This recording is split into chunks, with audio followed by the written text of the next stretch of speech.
Good morning बच्चों। आज class 10th के फिजिक्स में आज हम लेंसों के यू वी तथा एफ में संबंध क्या होता है उसके विषय में चर्चा करेंगे और इसके विषय में सूत्र को स्थापित करेंगे। यू क्या होता है, वी क्या होता है, एफ क्या होता है। यू क्या होता है? लेंस द्वारा वस्तु की दूरी, लेंस के प्रकाशित केंद्र द्वारा वस्तु तक की बीच की दूरी को क्या करते हैं? यू कहते हैं। और वी किसे कहते हैं? लेंस के प्रकाशित केंद्र से प्रतिबिंब तक के बीच की दूरी को क्या कहते हैं? वी कहते हैं। और एफ क्या है? लेंस की फोकस दूरी। जैसा कि मैंने आपको चिन्ह परिपाटी का नियम बताया था। चिन्ह परिपाटी के नियम से हमने क्या बताया था कि प्रकाशित केंद्र से यक्ष अक्ष, जो मुख्य अक्ष देखा जाती है, उसे क्या कहते हैं? यक्ष अक्ष। यानी एक तरफ दाईं तरफ अगर चलते हैं तो पॉजिटिव यक्ष अक्ष होता है और बाईं तरफ चलते हैं तो नेगेटिव यक्ष अक्ष होता है।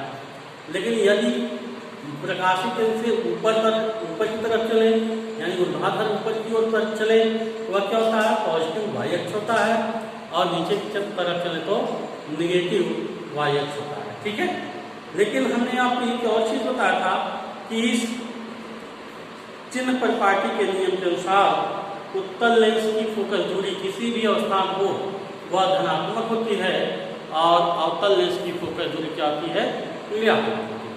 तो आइए हम समझते हैं उत्तल लेंस के लिए क्या स्थिति या क्या नियम है। हमने जैसा कि आपको फिगर देख रहे हैं कि उत्तल लेंस का फिगर बनाया है। मान लेते हैं यहाँ पर ओ डैश कोई वस्तु, क्या है? ओ डैश कोई वस्तु रखी है। अब जब इस पर प्रकाश की किरणें डाली जाती है तो इसके ऊपर जब प्रकाश की किरणें डाली जाती है तो दो भागों में बढ़ जाती है। कितने भागों में बढ़ जाती है? दो भागों में बढ़ जाती है। पहली किरण क्या है? ओ डैश ए। कहाँ है? ओ डैश ए, यानी लेंस पर बिंदु ए पर पहुंचते हैं और यहाँ पर अपवर्तित होकर के सीधा द्वितीय फोकस, इसको क्या कहते हैं? द्वितीय फोकस से होकर के चली जाती है। दूसरी किरण O dash C. O dash C यह क्या है? प्रकाशित केंद्र से होकर निकल जाती है। अब ये दोनों रेखाएं, यानी ये दोनों किरणें जिस बिंदु पर मिलती हैं वहां पर क्या होता है? आई डैश, यानी वहीं पर आई डैश प्रतिबिंब हमारा बनता है। ठीक है। तो आइए देखते हैं क्या लिखा है। माना कि परिमित आकार की एक वस्तु ओ डैश एक पतले उत्तल लेंस की मुख्य अक्ष पर लंबवत रखी गई है। अब ओ डैश से मुख्य अक्ष के समांतर एक किरण ओ डैश से लेंस से अपवर्तित होकर द्वितीय फोकस अक्ष से होकर गुजरती है तथा दूसरी किरण ओ डैश सी जो प्रकाशित केंद्र से होकर के चल जाती है। ये दोनों किरणें कहाँ मिलते हैं? आई डैश पर मिलते हैं, जहाँ पर आई डैश वस्तु का प्रतिबिंब बनता है। ठीक है। तो आइए देखते हैं इसके लिए फार्मूला यानी सूत्र हम कैसे प्रतिपादित करेंगे। आपके बुक में तो नहीं दिया है, लेकिन हम बता देते हैं क्योंकि आप कक्षा 9 में पढ़ा होगा इसके विषय में। तो आइए हम आपको उसके विषय में बता देते हैं कैसे ये होगा। ठीक है। तो देखते हैं ओ डैश सी और आई डैश सी दो त्रिभुज होंगे।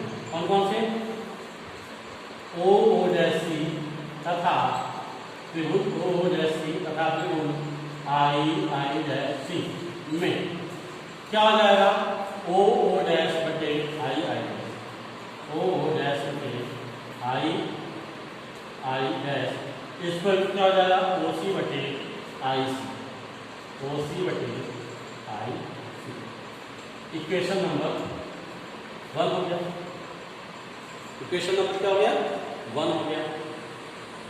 दूसरा त्रिभुज देखते हैं ए सी एफ और आई डैश एफ। त्रिभुज ए सी एफ तथा त्रिभुज आई डैश एफ में देखते हैं क्या होगा? ए सी बटे आई डैश, यानी ए सी बटे आई डैश, इस पर क्या हो जाएगा? सी एफ बटे आई, सी एफ बटे आई। ये इक्वेशन नंबर 2। अब देखो अगर देखें तो यह AC किसके बराबर है, O डैश के बराबर है। यहाँ AC की जगह क्या लिख सकते हैं, O डैश लिख सकते हैं। तो क्या हो जाएगा, क्योंकि AC इक्वल टू क्या है, O डैश है, इसलिए O डैश बटे I डैश इक्वल टू क्या हो जाएगा, CF बटे I, CF बटे I। इसको मानते हैं इक्वेशन नंबर। ठीक, अब क्या होता है इक्वेशन 1 और 3 से देखेंगे, यहाँ O डैश बटे I जैसा है, यहाँ भी O डैश बटे I जैसा है। तो समीकरण नंबर 1 व 3 से क्या हो जाएगा, OC बटे IC इक्वल टू CF बटे I, CF बटे IF। ठीक है, अब हम IF यहाँ देखिए, OC बराबर क्या होता है, OC या OC क्या है, वस्तु की दूरी, प्रकाशित केंद्र से वस्तु की दूरी है। तो OC को हम क्या लिख सकते हैं, U, क्या लिख सकते हैं, U। और CI क्या है, प्रकाशित केंद्र से प्रतिबिंब की दूरी है, इसको क्या लिख सकते हैं, हम V लिख सकते हैं। और CF क्या है, फोकल दूरी, इसको क्या लिख सकते हैं, हम F लिख सकते हैं। लेकिन क्या है यहाँ पर IF क्या होगा, IF को हम IC माइनस CF कर सकते हैं। IF को हम क्या लिख सकते हैं, IC माइनस CF, यहाँ लिख देते हैं। OC की वैल्यू U है, OC की वैल्यू नहीं है, U है, तो U क्या हो जाएगा, माइनस में होगा, U क्या होगा, माइनस में होगा। और IC क्या है, V है, यह क्या होगा, प्लस में होगा। इक्वल टू CF क्या है, CF यानी प्रकाशित केंद्र है, यह क्या होगा, F होगा। IF और YF क्या लिखते हैं, IC minus CF, IC minus CF, यानी यहाँ पर IC यानी क्या होगा, V माइनस, इसको लिख सकते हैं V माइनस। ठीक है, अब देखो तिर्यक गुणा करते हैं, क्या करते हैं, तिर्यक गुणा करेंगे तो V का यूज करेंगे तो minus UV minus minus plus UF equal to V का F करेंगे VF। अब क्या करते हैं, UVF से तीनों में हम भाग देते हैं, इससे करते हैं भाग देते हैं, UVF से भाग देते हैं। तो UVF से भाग देने पर, UVF से भाग देने पर, इसमें भाग देंगे तो क्या हो जाएगा, 1 यानी माइनस UV बटे UVF प्लस UF बटे UVF इक्वल टू VF बटे UVF। देखो VF से VF कैंसिल हो गया, यहाँ UF से UF कैंसिल हो गया, यहाँ UV से UV कैंसिल हो गया। ठीक है, बच्चा क्या हमारा, बच्चा क्या, यहाँ देखिए माइनस 1/, क्या बचा, -1/F प्लस क्या बचा, 1/V, क्या बचा, 1/V इक्वल टू क्या बचा, 1/U, 1/U। अब U को इधर ले जाते हैं, F को उधर हो जाएगा, 1/V minus 1/U equal to 1/F। ये हमारा उत्तल लेंस के लिए आपका फार्मूला तैयार हो गया।